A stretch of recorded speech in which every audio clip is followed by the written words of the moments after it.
Hi Nidir. So we are going to talk about practical circuits. It's not that long of a topic. I just thought we'll cover that today, and then we can meet sometime very soon to discuss the math topics. Like we'll just be done with the whole electricity topics, right? So I just thought we'll just discuss that one. Let me open the Jamboard. Yeah. So as you know that we have discussed Kirchhoff's laws, and the three things that we discussed was V equal to IR, which we call Kirchhoff's law. Then we discussed V equal to V1 plus V2, which is the drop across two things, which we call the voltage law.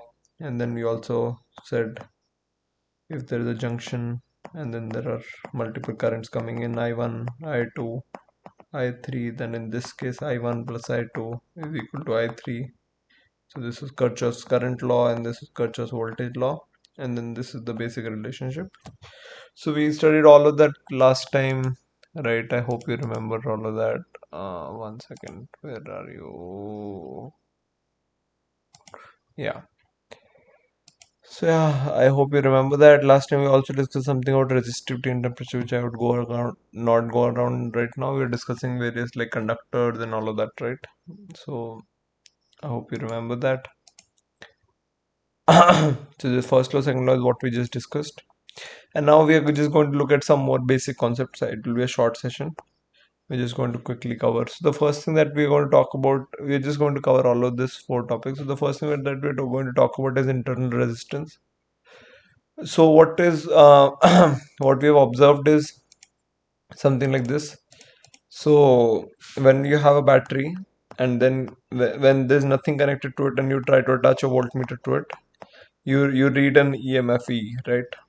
And then the point is when you attach when you see it in a circuit, say you connect a big resistance to it, then you see that there is some, then you don't see E, but you see across the battery you see E minus IR, where I is the current and through given through the resistor, and um, so and R is the internal resistance. Internal resistance is what we're going to talk about right now.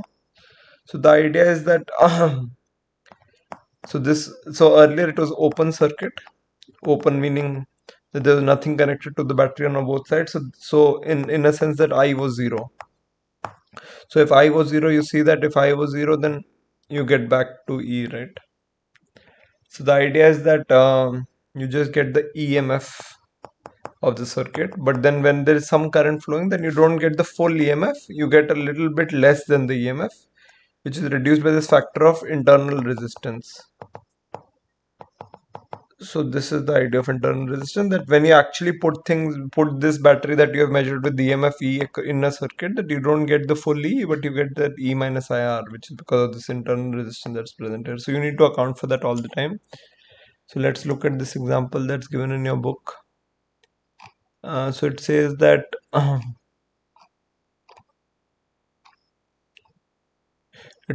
battery of EMF 5 volts and internal resistance this is connected to an 8 ohm resistor. So draw a circuit diagram and calculate the current in the battery. So let's try to attempt this. So it's saying that battery EMF is 5 volts. There is an internal cap and then there is this which is 2 and 8 and this is 5, right?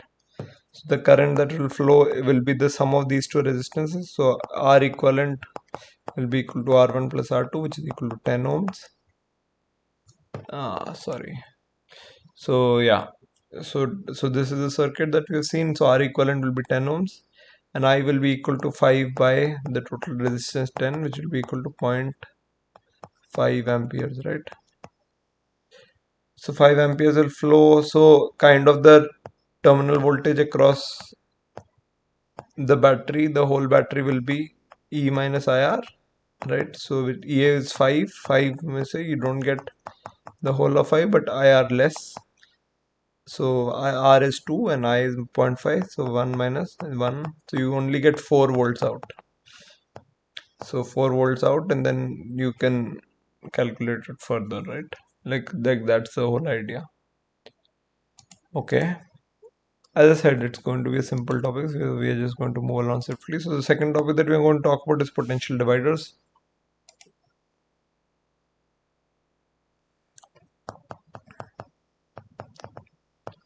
So potential divider is the idea when you have two resistances. So this is the ground, or like the going back terminal in a way. So it can be either the ground or it can be connected to a battery again. Like, it does not matter. Basically the other end of the terminal. So the idea is, if this one is at a potential VDD, then this middle terminal, say this is node X, then the question that we're asking is, what is the potential at node X? So the answer is, it will be divided between these two resistances, R1 and R2. So the net current that will flow out of the battery will be whatever is provided by the battery EMF, right? EMF divided by R1 plus R2 is the current that will flow through this branch, right? And then from here the potential drop across R2. So this will be equal to the current, and then V across R2 will be this I that we have just calculated times R2. So this is potential drop across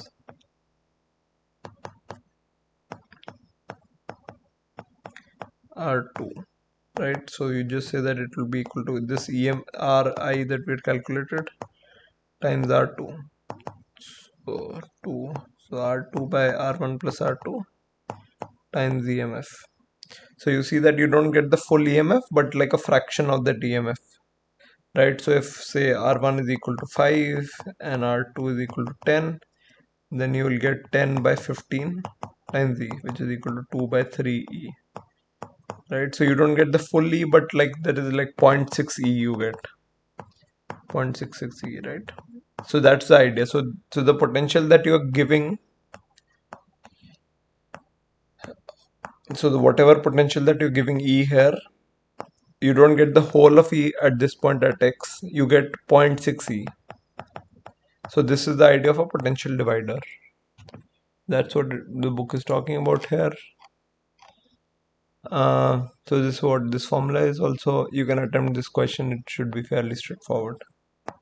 Okay, so the next topic that we're going to talk about is sensors. So there are two kinds of sensors that are mentioned in a book. First is a what you call an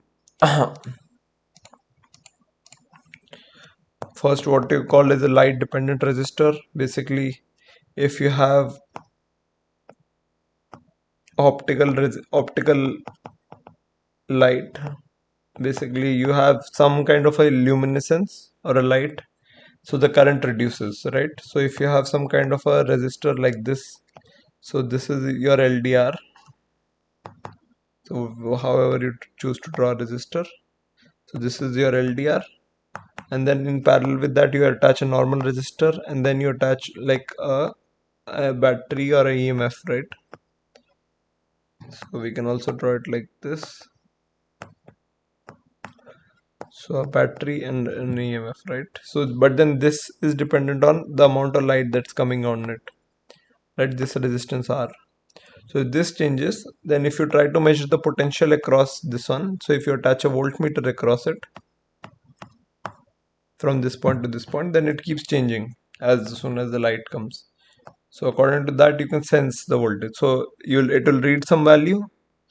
So when it is at stationary means that there is no light on it, then it will read some value, and that value will change. So this voltmeter or this potentiometer will read some value, and as soon as the light falls in this resistor, then the resistance changes. If the resistance, then this current changes, right? If this current changes, then the voltage drop across it, which is equal to I times R, changes, right? So ultimately, like this I times R, if it changes, then what this voltmeter read changes, right? That's the idea behind this thing. Okay, so light dependent resistor is that. So this is what this talks about. You can definitely look at these worked examples. I would recommend you to do that. And the second thing that is talked about here is apart from light is a thermistor. So instead of a light intensity in a thermal resistor, it is a temperature. So as soon as the temperature increases, the resistance decreases. So the same thing, you can make a potential divider in the previous case, and then the current will change as soon as the temperature increases. And if the resistance decreases as current increases, then the total current taken away from the battery, right here, in this case, will increase. So you'll have more current flowing. That means the drop across this one will be increased. So if you measure a voltmeter across it, then you can have an idea about how much temperature is there in the surrounding. So this is how electrical circuits measure temperature. So basically they're calibrated to a value, and then if the resistance changes, then the current changes. And then you know that, okay, like maybe my circuit is heating up and I need to do something, because you don't want the circuit to heat up, right? Or maybe there is, like in a light dependent resistor, maybe like a photodiode or a solar cell, you want to measure the amount of light that's coming in, right? So there, that is where this variable resistance due to light can be used, this light dependent resistor on LDR, right? Also note that this thermistor that we are using here was a negative coefficient resistor thermistor, which is NTC resistor. So this is something that we talked about last time, that as temperature increases, that resistance decreases. It can also happen that as in semiconductors, when the temperature was increasing, the resistance was also increasing, right? But this is not the case with sorry, not semiconductors, just normal conductors. As the temperature was increasing, in semiconductors it was decreasing. So this is a similar case here. And the last thing that we'll talk about is the potentiometer circuits. So it's a very simple idea is that you have a driver cell and a long wire which drops the potential across it. So, and then you put a potentiometer across this, right? So imagine that there is no EX here, so you're just measuring the potential across it. So you can imagine that if this jockey lid, if this other lid is placed at A, it's like two leads. So if you keep Y at A, that it will show zero, right? Like what is the potential across AY? It is zero, because A and Y are at the same point. If you shift Y to B, then you have this potential to across AB, which will be the whole of potential drop across, which is E naught. So you can imagine that it changes from zero to the full E naught here. So say that this now circuit is known, and now you want to measure the potential drop across a new cell, which is this EX, right? So what you do is you just add that here, and then you see that, okay, maybe when you keep this lid at here, then you get the deflection on one side, on maybe on the left side, because the current is flowing in one direction, because there is zero resistance here. And then if you maybe change Y to this point, then the current flows in the other direction, because there's too much resistance here, right? But at some point in the middle, Y, this current will be equal to zero. It won't move, which will be exactly straight. So when that does not move, that means whatever potential drop is across AY, it exactly counters this potential that's produced by EX. So we write this formula right here.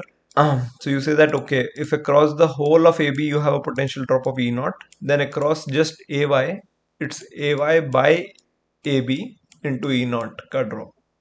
So as you can see that this is not the whole of E naught, but then this is some fraction, maybe like this 0.6 times the whole of length. So you'll have 0.6 times E naught, which will be equal to EX. So you can know, like you can put different things here, and then you can measure the voltages across them. So that's the idea. Okay. So then you can also measure different things, different cells according to. So here, just by seeing this, you know that EY is higher than EX, because AD is greater than AC, right? Because the same logic right here. Because the voltage drop across this wire AB changes linearly, and at A equal to 0 it is 0, and at A equal to B it is E naught. So it must increase linearly. So at D it is higher than C. So this is the idea. So you can also compare across two resistors, R1 and R2. by the same principle. So you have a potential divider circuit here, and you just connect this to here and this to here. So the upper circuit is kind of like a potentiometer circuit. This is what we call a potentiometer circuit. It's trying to measure the voltages across R1 and R2, and this is how it measures across this drop of the wire. So this is the idea. I would highly recommend that you try out a few sums here. I'm not exactly mentioning what it is, but then do make sure that you get it. Maybe try out a few sums, like as I mentioned, a couple of examples in the past, like from 11.2, and then maybe you can try out a few sums here. Maybe 6, this one you can try 6a, and then you can also try 8, right? So 8 and then also 9. So 6a, so you can try 6 a, 8 and 9 as a homework, and then you can also try these example questions. So I think it is pretty straightforward. Just try it once and then just let me know how it goes. Okay, see you in some time. Probably tomorrow or something we'll try to meet. I'll let you know. Okay, have a good day. Bye bye.